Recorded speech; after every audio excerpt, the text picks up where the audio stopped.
I swear it's nothing like it in the National Basketball Association. Y'all already know the vibes.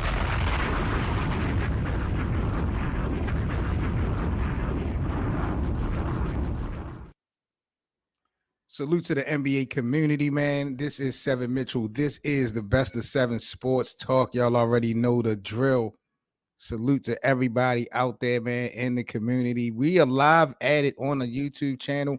Shout out again to everybody from the NBA community. If you're new to this platform, be sure to subscribe and hit that notification bell so you can stay in the loop of what we got going on. Let's get into today's topic, ladies and gentlemen. LBJ, King James. Has the championship window already closed for LeBron? Will we ever see images like this again in the NBA when it comes to LeBron James? Is he done? Is that championship window closed? We are here to chop it up, talk about LeBron James this upcoming 21st season in the NBA, give my thoughts, opinions, and storylines, things of that nature. Y'all already know how we do.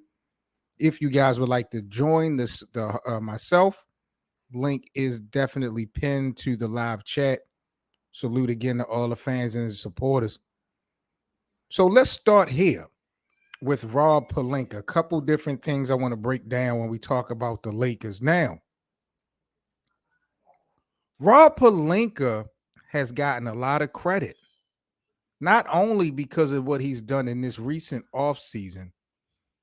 Rob Pelinka has been receiving a lot of praise and a lot of, I would say, just due praise for the adjustments and the moves that he has made from the first or the mid-season of last year with the Los Angeles Lakers. You really have to give Rob Pelinka a ton of credit for going outside the limb and trying to maximize the opportunities for the Lakers as a franchise. Not to say that all his decisions was the right ones, but clearly Rob Pelinka has tried and attempted to make things happen and try to get those guys to be put in a position of success. But now that we are about to enter LeBron's 21st season in the NBA, you look at all the additions that he's gotten in the offseason as well as the midseason trade of last year. Who is everything riding on this season? Has Rob Pelinka already set himself up to get a pass, win or lose? Is it safe to say that Rob Pelinka, as a general manager, even though the season hasn't started at all, that he's done his job, and win or lose, we won't be blaming Rob Pelinka? Because somebody's got to take the blame. You and I both know how this thing works. And at the end of the day, usually it's the best player on the team. Now, the coaches are generally a scapegoat when we talk about NBA, when we talk about which one is going to stay, which one is going to go. The superstar generally stays.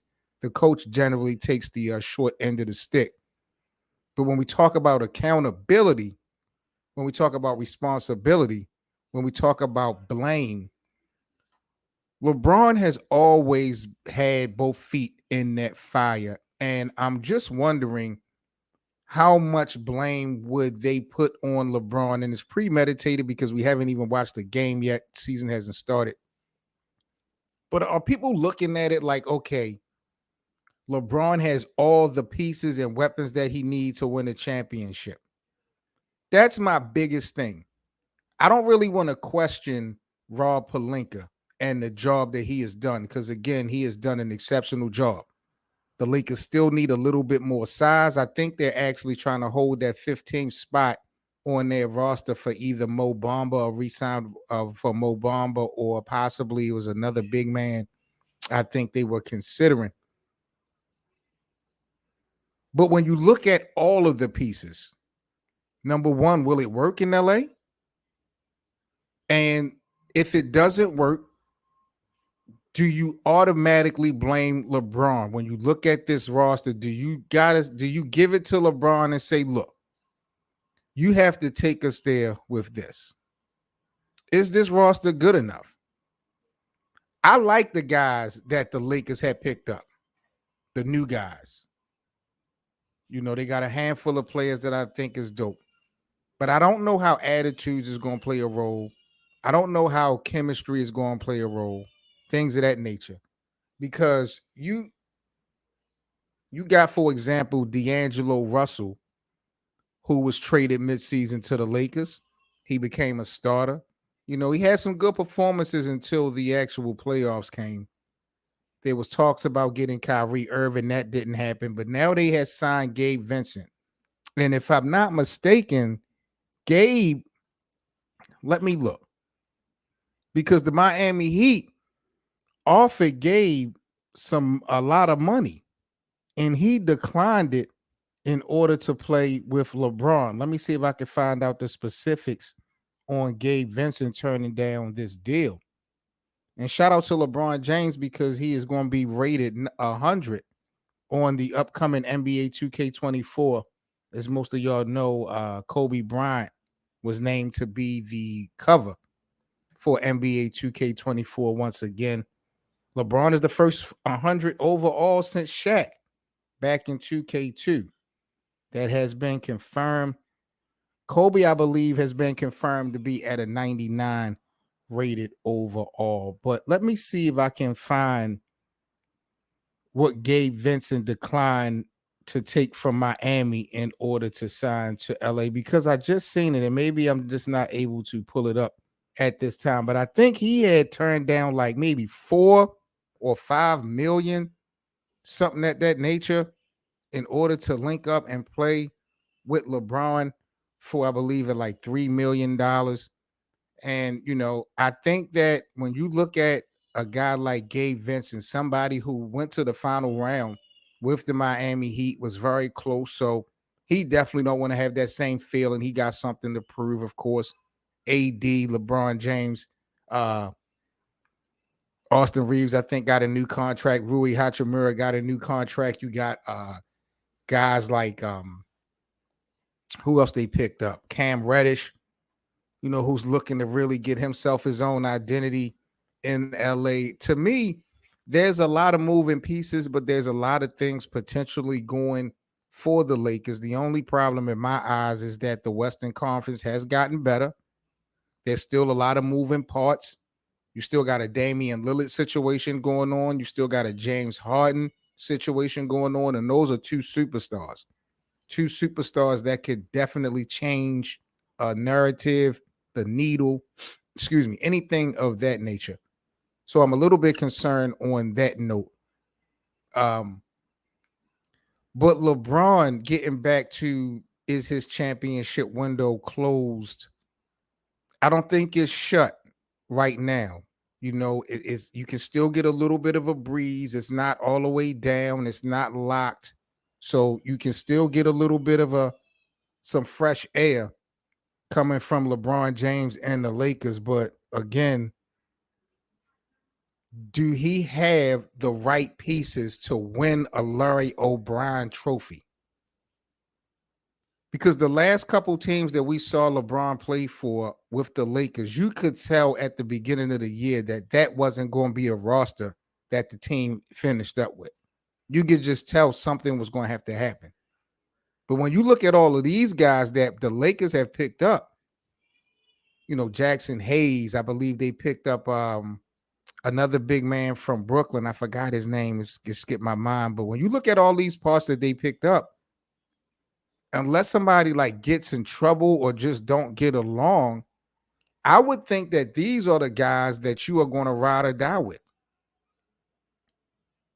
I'm not sure the Lakers got enough money to really go after some type of superstar or something like that.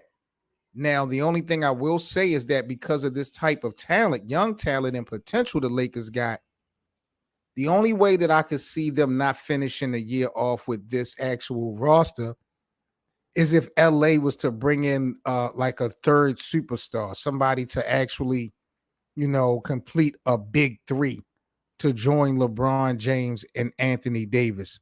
Then I could see some of these assets being moved.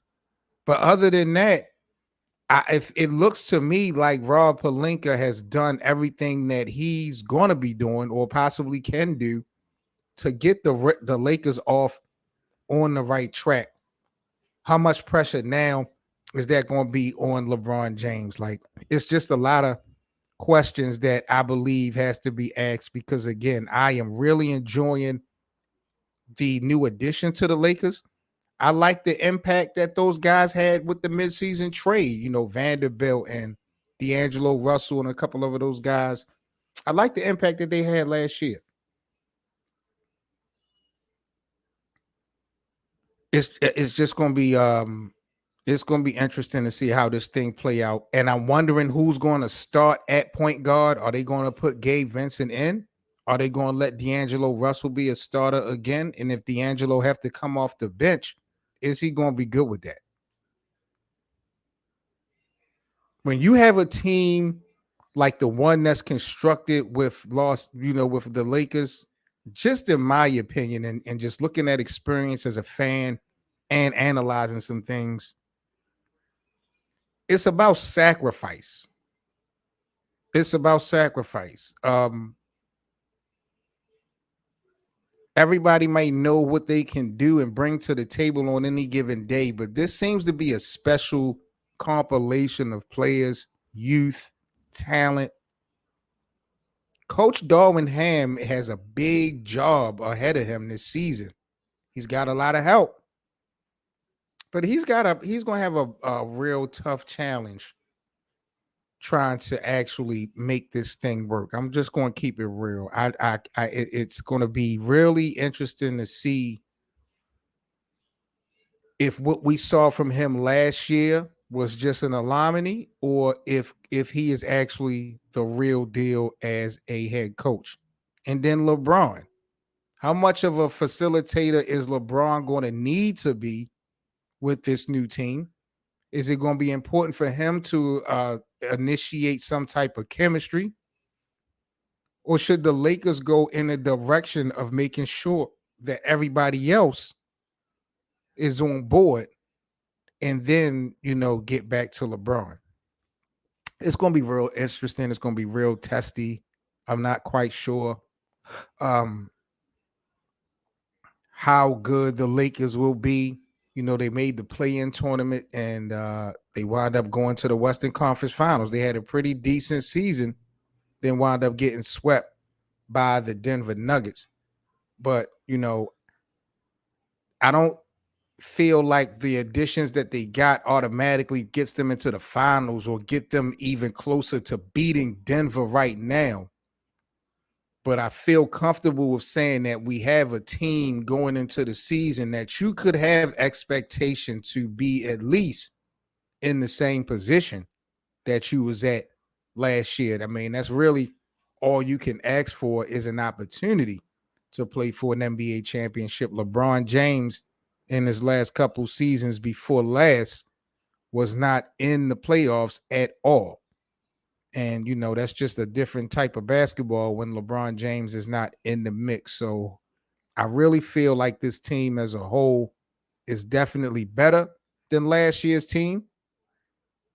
I think that those guys don't have that many. I do feel like there's a couple guys that might have an ego. D'Angelo Russell really is the biggest name that's ringing out to me because I don't know if he is looking to start, if he's pressed for that, or whatever is most important for the team. I would like to see Gabe Vincent start because we read the book before with D'Angelo Russell starting. He did okay, but with it could be Lob City in LA.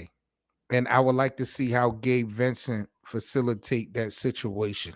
Maybe they can split the minutes, but I definitely want to see what Gabe Vincent can do alongside with LeBron and AD and Austin Reeves, as a matter of fact. So I'm very excited, man, for this upcoming season. I will say again, I don't think that LeBron James' window is closed completely.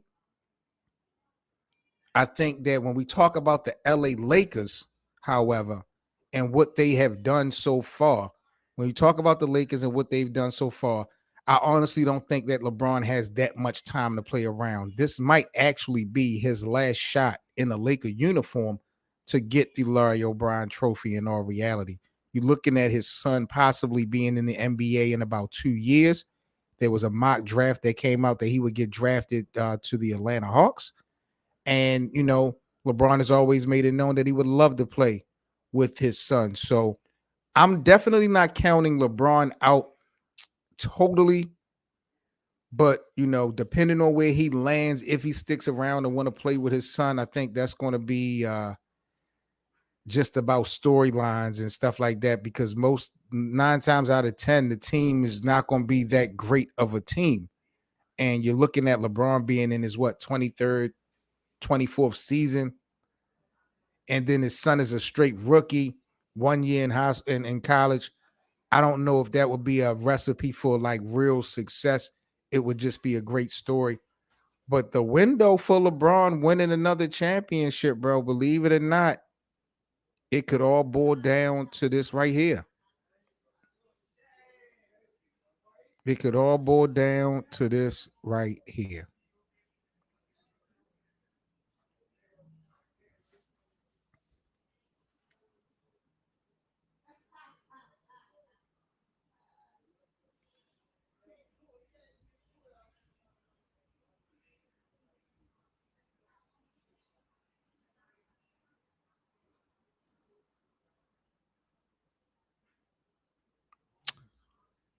So I'm looking at this diagram that says each fan base's most hated player.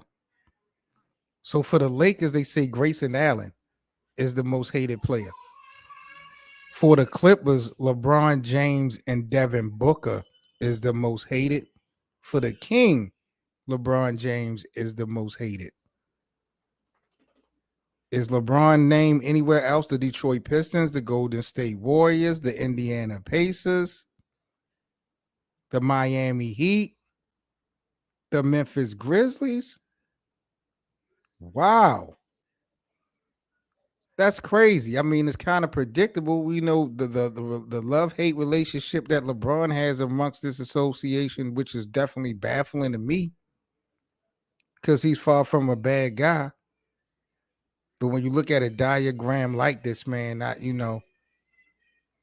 these same people that hate him, you got to respect it. That's probably why they so mad, because of what he's done to him. You look at every team that got LeBron James' name as the most hated player by that fan base is because LeBron did them dirty. He did Indiana dirty. He did Miami dirty. He done the Clippers dirty. He did Detroit dirty. Should I continue? Sacramento, no shot, no doubt. Like, this is the king we talking about. So I was interested to see how many teams, quote unquote, hate LeBron James as far as the fan base go. But I promise you, they all mad because he done stuck it to them. But you got to respect what LeBron brings to the table. But I'm very excited for this upcoming season, bro. 21st season for LeBron James. Like I said, Rob Pelinka has worked his butt off ever since the mid-season of last year.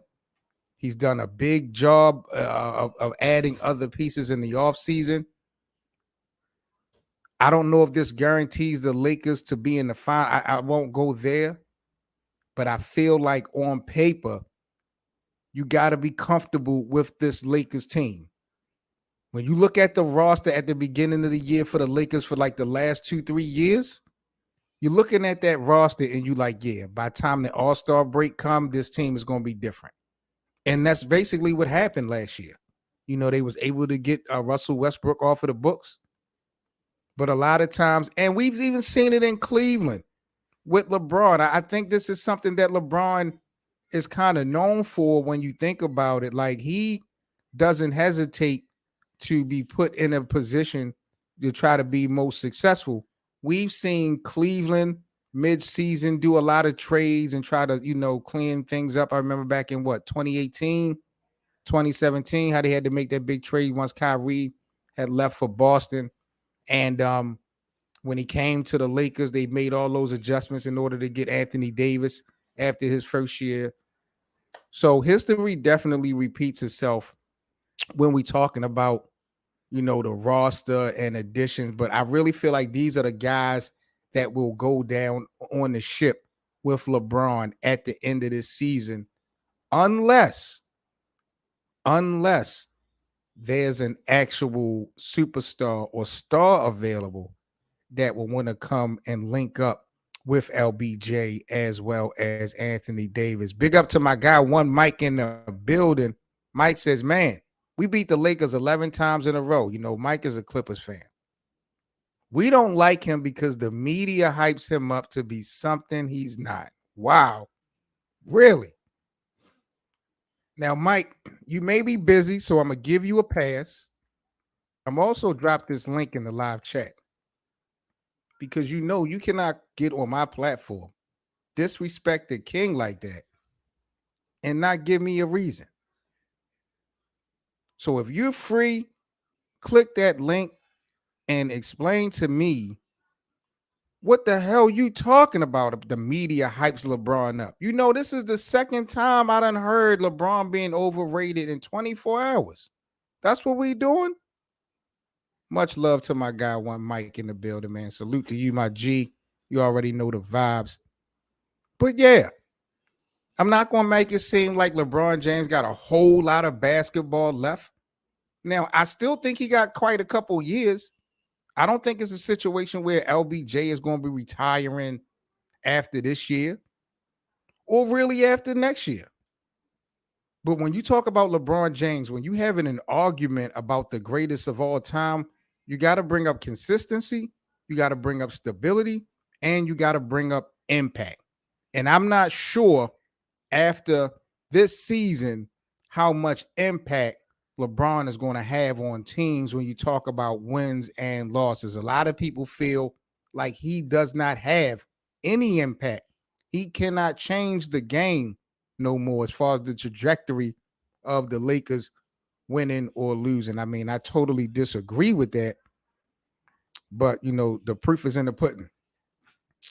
It's all good, Mike. You know what I'm saying? But, you know, every time you come through and try to be disrespectful to the king, you know I got to call you out, especially being a Clippers fan. You know, I'm wondering what's going on with your team.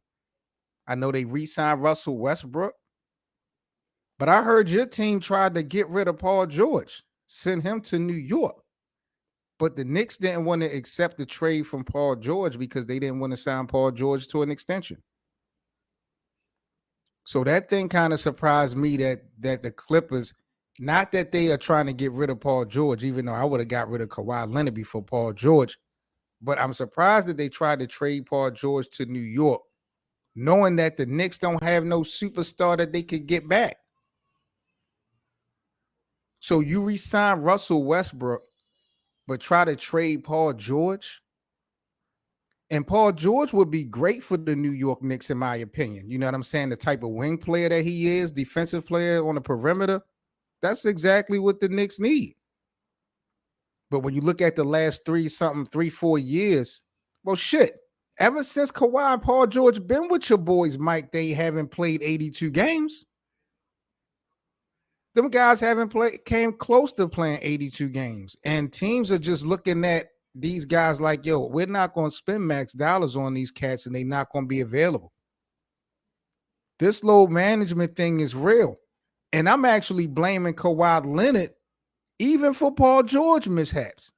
Because when you look at the career of Paul George, if you go back, look at all the seasons Paul George played before he came to LA and linked up with Kawhi Leonard, Mr. Load Management. From Indiana to OKC, Paul George never had a problem really playing 71 plus games a season. It's only once he got to LA, I don't know what type of regiment they got going on. I really don't know. I really got to talk to the bosses. I don't know exactly what's happening with LA. But to be honest, that's when all the trouble started with him, when we talk about unavailability and stuff like that.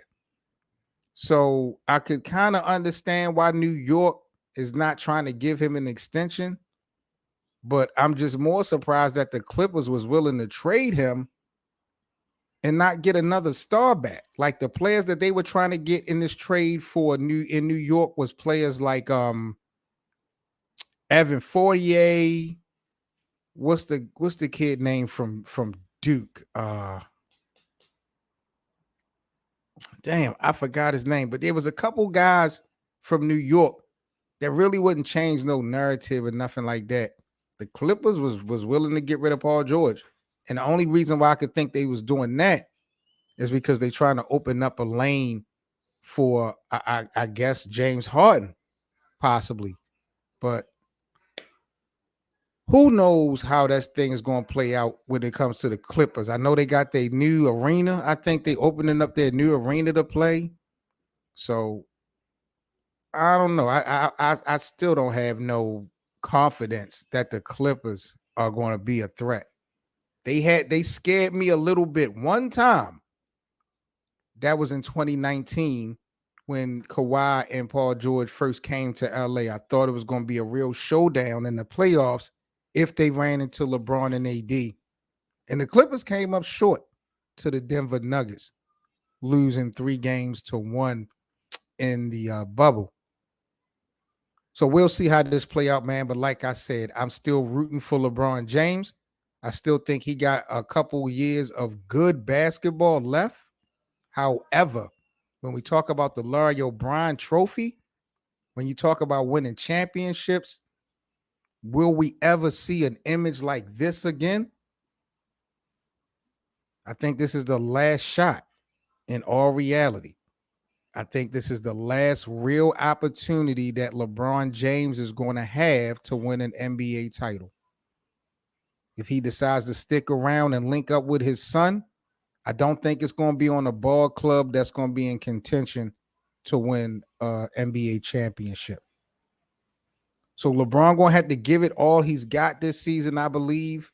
I also believe that Rob Pelinka has done a great job of putting this organization in a position that they can be comfortable with just focusing on chemistry and not worrying about, am I going to be on this team next week? This things of that nature, that Russell Westbrook effect. We're just going to have to see how chemistry plays out. But if it don't work, that's just my question. Who the hell is going to get the blame if the LA Lakers don't do as well as they did last year? Have Rob Pelinka already warranted getting a pass? If the Lakers win, if the Lakers lose this season, does Rob Pelinka get a pass automatically? Do y'all feel like Rob Pelinka has already done his job? Somebody's got to take the blame if this thing doesn't work out right. And I honestly feel deep down inside, if the Lakers do not show poise, resilience, and get a real shot at winning the NBA title, I mean, it doesn't take a rocket science to figure out who won't get the blame. It'll definitely be more than likely LeBron James. So that's my thoughts and my opinions, boys and girls. Again, I do not feel like LeBron James championship window is fully closed, but I feel like there's only a little breeze, a little draft going through, and it's not been locked just as of yet. But after this season, I think any real significant chance of LeBron getting 5 rings will be close to none.